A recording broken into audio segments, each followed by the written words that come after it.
अरे ये भजन देखा था। और आज अपने को देखना है ये 70वां भजन। हे मान ये मन कीजिए।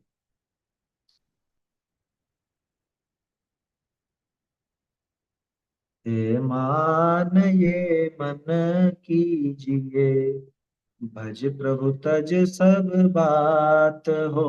हे मान ये मन कीजिए, भज प्रभु तज सब बात हो। मुख दर्शत सुख बरसत प्राणी, मुख दर्शत सुख बरसत प्राणी, विघन विमुख वे जात होए। मान ये मन कीजिए, भज प्रभु तज सब बात हो। सार निहार यही शुभ गति में, सार निहार यही शुभ गति में, छह मत माने ख्यात होए। मान ये मन कीजिए, भज प्रभु तज सब बात हो। ध्यानत जानत स्वामी नाम धन, ध्यानत जानत स्वामी नाम धन, जस गावे उठी प्रात हो। ए मान ये मन कीजिए, भज प्रभु तज सब बात हो। ए मान ये मन कीजिए। देखिए क्या कह रहे हैं, छोटा सा भजन है और सरल है, प्रेरणादायी भजन है। ए मान ये मन कीजिए, मन को समझा रहे हैं। ए मन तो अब मान जा, जैसे किसी से कहते हैं ना, ए मान ले रे बेटा मान ले, ऐसा कहते हैं उसी तरह से। ए मान ये मन कीजिए, क्या कीजिए? भज प्रभु तज सब बात, ये सारी बातों को छोड़ करके, दुनिया भर की और दंड फंद को छोड़ के, सारे विकल्पों को तोड़ के भज प्रभु, भगवान को भजो। क्या? अच्छा देखो, भज प्रभु कहने में तो सीधा दिखता है कि जिनेंद्र देव को भजने की बात चल रही, जिनेंद्र देव के भजन की ही बात चल रही। लेकिन यहाँ पे प्रभु का अर्थ दोनों तरह से लगा ना। क्या? एक तो अपना अंतरंग प्रभु, बाहर में तो जिनेंद्र देव जैसे मौजूद हैं, लेकिन एक हमारा अंतरंग प्रभु, जो अभी अपन ने पुरुषार्थ सिद्धि में भी चर्चा की ना, अस्थि पुरुषश्चिदात्मा, ये वो जो चैतन्य पुरुष है, वो जो वास्तविक प्रभु है, प्रभुओं का भी जो प्रभु है। प्रभुओं का प्रभु क्यों? कि जितने भी हमारे प्रभु हैं, नाथ हैं, वो सब भी इसी को ध्याते हैं, अपने आत्म स्वरूप का ही ध्यान करते हैं। इसलिए वो चैतन्य महाप्रभु है। चैतन्य महाप्रभु लौकिक में कोई और भी कहलाता हो, वो उनकी बात नहीं है ना। यहाँ तो अपना चैतन्य स्वरूप भगवान है, उसे भी भजो। और भजना कैसा होगा? पूरा नाम रटने का नाम यहाँ पे भजना नहीं होता, नाम नहीं रटा जाता, बल्कि यहाँ पे तो उसको वैसा समझ करके, जान करके, और उसमें लीनता कर, यही भजना है। क्या कह रहे हैं? और भज तज सब बात, इस सारी बातों का त्याग करके, सब बातों को छोड़ करके प्रभु को भजो। यहाँ साहब हम तो रोज जाते हैं, सुबह सुबह भगवान की पूजा भी करते हैं, आधा पौना घंटा एक घंटा जो भी जितना समय लगाता है, और शाम को भी हम भक्ति करते हैं। और निरंतर हमारे तो चलता रहता है वो, नमो रंताड़म की टेप भी चलती रहती है, और भजन वजन भी चलते रहते हैं, और सब काम होता है। तो यहाँ कह रहे हैं, तज सब बात हो, या मतलब क्यों आप पूजा करता है, लेकिन और बातें तो तेरे ख्याल में आती रहती हैं। सारी बातों को छोड़कर, जैसे मंदिर में अपन प्रवेश करते समय निश्चय बोलते हैं, तो निश्चय निश्चय निश्चय ऐसा 3 बार बोला, वो कोई मंत्र नहीं है।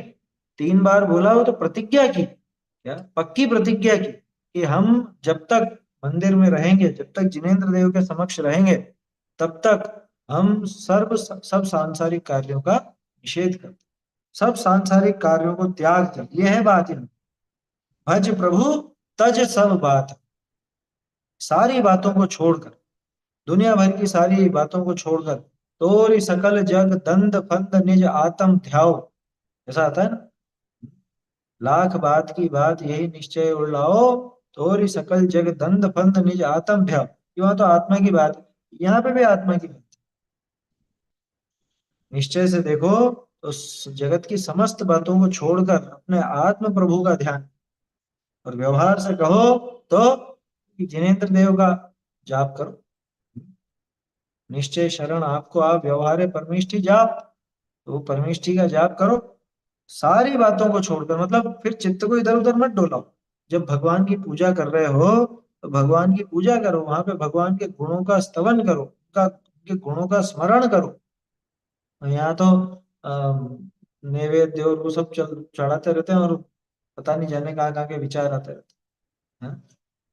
आया समझ?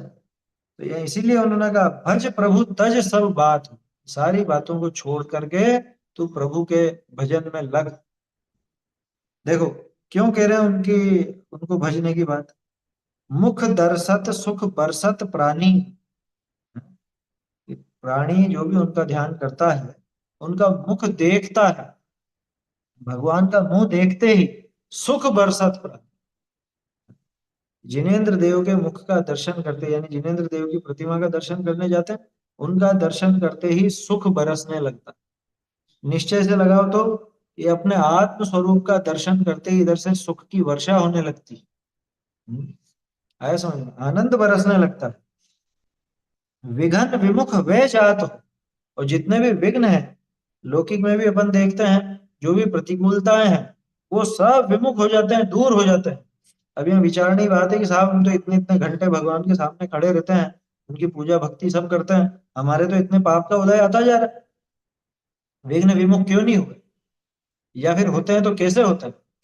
ये सबसे पहली बात, विघ्न का असली विघ्न क्या है? असली विघ्न क्या है पहले तो ये सब, असली विघ्न है वो पाप भाव। ठीक है ना? असली विघ्न तो पाप का भाव है। बाहर में जो असता का उदय आया है वो असली विघ्न नहीं है, वो तो उस असली विघ्न का बाई प्रोडक्ट है वो, या उसके फल में हुआ है। असली विघ्न तो था पाप का भाव। अब जब जिनेन्द्र देव का मुंह देखते हैं, जिनेन्द्र देव का मुंह देखते हैं मतलब उनका स्वरूप का स्मरण करते हुए उनके दर्शन करते हैं, उस समय पाप भाव तो हो नहीं सकते। जब उस समय पाप भाव नहीं है तो अपने आप ही विघ्न विमुख हो गए। दूसरी बात, जिनेन्द्र देव के दर्शन पूजन आदि के माध्यम से पिछला जो कर्म बंधा हुआ है उस कर्म में भी परिवर्तन होता है ना? पिछले पाप का अपकर्षण हो जाता है, अथवा वो असाता वेदनी आदि का संक्रमण होकर के साता वेदनी आदि में कन्वर्जन हो जाता है, उसमें बदल जाता है। हम्म, ऐसा भी तो होता है ना? तो ऐसे विघ्न विमुख हो जाते हैं।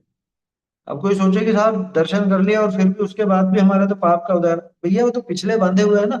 अभी वर्तमान में तो तू अपने आप पाप से विमुख हो गया, जिनेन्द्र देव के समक्ष आया तो पाप से विमुक्त तो तू यूं ही हो गया, और नया पाप नहीं बंध रहा है, और पिछला जो उदय में आ रहा है वो भी धीरे धीरे घुटेगा, मतलब वो कम होता जाएगा, घटता जाएगा, नष्ट हो जाएगा।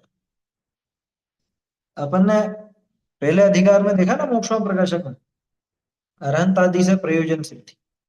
तो प्रयोजन सिद्धि कैसी होती है? पारलौकिक प्रयोजन की भी सिद्धि होती है, यानी वास्तविक जो प्रयोजन है वो भी।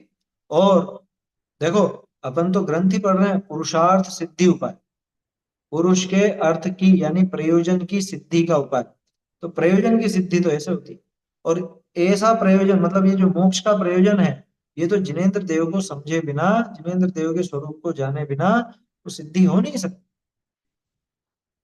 इसलिए बिल्कुल उचित बात है, जिनेन्द्र देव को देख करके समझ करके उनके माध्यम से अपना स्वरूप समझ कर 80वीं गाथा लगाओ। जो अरहंत देव को द्रव्य गुण पर्याय से जानता है वो अपने आत्मा को जानता है, और उसका मोह नष्ट हो जाता है। और मोह से बढ़ के और कोई विघ्न है क्या? जगत में और कोई विघ्न नहीं है, मोह से बढ़कर कोई विघ्न नहीं, क्योंकि जितनी भी दिक्कतें आई हैं हमको आज तक वो सारी की सारी मोह के कारण। विघन विमुख हुए जात, मुख दर्शक, जिनेन्द्र देव का मुख देखते ही एक तो सुख बरसने लगता है, और सारे विघ्न विमुख हो जाते हैं। या यूं कह लो कि विघ्न भले हो, ये जीव विघ्नों से विमुख हो जाता है, अपना विमुखता हो जाती है। और देखो क्या कह रहे हैं, सार निहार यही शुभ गति में, क्या? सार, सार यानी श्रेष्ठ वस्तु। जैसे दूध का सार, उस घी को कहा जाता है ना। दूध का सार है घी, तो सार निहार यही शुभ गति। शुभ गति में ये अपने को यहाँ जो ये शुभ, समझ लीजिए, ऐसे अपने को बाहर में ऐसी कंडीशन मिली, ऐसी दशाएं मिली, बाहर में ऐसी परिस्थिति, जो शुभ परिस्थिति मिली है, उसमें यही सार है। इसी को सार समझो, सारी गतियों में इसे ही शुभ समझो। छह मत माने ख्यात हो ना। और जो भी छह मत, षट मत कहलाते हैं, षट दर्शन, तो छह मत जो माने जाते हैं उनमें भी यही ख्यात है, यही श्रेष्ठ है। यहाँ पे ख्यात का अर्थ ऐसा लेना, ख्यात वैसे तो प्रसिद्ध को बोलते हैं, कि उनमें भी यही सार के रूप में ख्यात है, ऐसा लगाना इसको। या छह मतों में भी अगर सारभूत कोई माना गया, श्रेष्ठ माना गया, तो वो जिनेन्द्र देव का दर्शन ही माना गया, जिनेन्द्र देव का भजन ही माना गया। भज प्रभु तज सब बात हो, ऐसा आया था ना कि अन्य मतों में भी प्रभु का भजन करने की बात आती, लेकिन वहां पे प्रभु कैसा है, वो स्वरूप गड़बड़ है, तो भजन सही से हो नहीं सकता। इसलिए जैन दर्शन में प्रभु का स्वरूप क्या, यानी जिनेन्द्र देव का स्वरूप क्या, और मेरे निज चैतन्य प्रभु का स्वरूप क्या, ये दोनों बातें बहुत अच्छे से बताई जाती है। इसलिए उनका भजन ही सार है। यही शुभ है, इस गति में यही शुभ है, चारों गतियों में यही बात शुभ है। क्या? यही एकमात्र कल्याणकारी बात है। बाकी तो दिन भर जगत के कार्यों में उलझे रहते हैं, इसमें कुछ सार नहीं, कुछ फायदा होने वाला नहीं है, ना कुछ लाभ निकलने वाला, लाभ मिलने वाला नहीं है इससे। सार तो यही है। पूरे संसार में अगर सारभूत वस्तु कोई है, तो जिनेन्द्र देव का भजन, उनका दर्शन, पूजन, स्मरण, कुल मिला के उनके स्वरूप का स्मरण। भजन का अर्थ वही है ना। नहीं तो भजन करने लगे बहुत से, वो बैठ जाए और अरहं सिद्ध, अरहं सिद्ध, अरहं सिद्ध करते रहे और नाम भज रहे। ऐसे नाम भजने से कुछ नहीं होगा जब तक स्वरूप नहीं समझे। तो क्या कह रहे हैं ध्यानत राय जी? ध्यानत जानत स्वामी नाम धन। ध्यानत राय जी कह रहे हैं कि हम तो स्वामी का नाम जानते हैं कि असल में यही धन है। जिनेन्द्र देव का नाम ही धन है, और जिसने इस नाम को जपा, उसने ही वास्तव में उस धन को जपा, उस धन को उसी ने प्राप्त किया। जगत में सुख की प्राप्ति उसे ही होगी जिसने जिनेन्द्र देव, है ना, भगवान के नाम को जपा है। इसलिए हम तो जस गावें उठ प्रात हो, हम तो सुबह उठ करके, है ना, सुबह नींद से जाग करके और जिनेन्द्र देव का यश सबसे पहले गाते हैं, अथवा अपने से कह रहे हैं, भैया जस गावें उठ प्रात हो, ऐसा काम करो कि सुबह उठते ही सबसे पहले जिनेन्द्र देव का स्मरण करो, सबसे पहला काम। आया समझ? इससे पहले और कुछ नहीं, इससे पहले सिर्फ एक चीज है, आत्मा का स्मरण, है ना। लेकिन वो सीधे सीधे नहीं होता, इसलिए पहले जिनेन्द्र देव के स्मरण की बात आएगी। जिनेन्द्र देव का स्मरण करते करते फिर वो आत्मा की बात विचारेगा। ऐसा कभी नहीं होता कि सीधे ही आत्मा की बात सोचने लगे, पहले वो भूमिका को शुभ बनाना पड़ता। तो शुभ बनाने के लिए, भावों की भूमिका को शुभ बनाने के लिए जिनेन्द्र देव का स्वरूप का स्मरण किया जाता है। मुनिराज भी सीधे ही आत्मा में लीन नहीं होते हैं, पहले वो विकल्पात्मक पूरी पद्धति चलती है। विकल्पों में ये सब चीजें चलती है, पंच परमेष्टि का स्मरण और ये सब। हम्म। आपने सोचा सामायिक का जो स्वरूप है, सामायिक के अंदर भी आत्म स्वरूप की बात आती है, आत्म स्वरूप को जानने की, उसमें लीन होने की, उसकी बात आती है, लेकिन सीधे सीधे नहीं आती। सामायिक में सबसे पहले वो भगवान को नमस्कार किया जाता है, परमेष्ठियों को, है ना, सिद्धों को, अरहंतों को, 24 तीर्थंकरों को, उन सबको नमस्कार किया जाता है। उसको गौर से देखो तो इन सबको पहले क्यों नमस्कार किया गया, कि इनके स्वरूप का विचार करते करते फिर इसको आत्मा का स्वरूप आसान लगे, मतलब वहां तक आसानी से पहुंच सकेगा, वो सब बात है उसमें। इसलिए वो सारे पाठ पढ़ने की बात आती। नहीं तो कोई सोचे अरे आत्मा की बात करो, सीधे सीधे आत्मा की बात करो, नहीं कर सकता तू, सीधे आत्मा की बात नहीं कर सकता। इसीलिए आचार्यों ने पहले वो सब पढ़ने को बोला, क्या, सामायिक आदि में। ठीक इसीलिए यहाँ भी ये बात है कि पहले जिनेन्द्र देव का तुम स्मरण करो, भगवान के स्वरूप का स्मरण करो निरंतर, सारी बातें छोड़कर। हे मान ये मन कीजिए, भज प्रभु तज सब बात। हे मन, तू ये बात मान ले, हे मेरे मन तू अब ये बात मान, सारी बातों को छोड़ करके जिनेंद्र देव का भजन कर। ऐसा यहाँ पे सुंदर भजन, छोटा सा भजन है, छोटे छोटे भजन है, प्रेरणादायी भजन है कुल मिला के क्या। अच्छा, और ये ऐसा नहीं है कि जिनेंद्र देव के सामने गाने के, ये भक्ति नहीं है, ये प्रेरणा है, ये भक्ति नहीं है। ये तो आप इसको सोचो कि वहां जिनेंद्र देव के सामने बोलने लो, हालांकि बोलते सकते हो, जैसे ये बात है मुख दर्शक सुख बरसत प्राणी, ये तो जिनेंद्र देव की स्तुति जैसा ही, लेकिन ये असल में प्रेरणा है। ठीक है ना, ऐसा सुंदर भजन है। आगे का फिर आगे देखेंगे।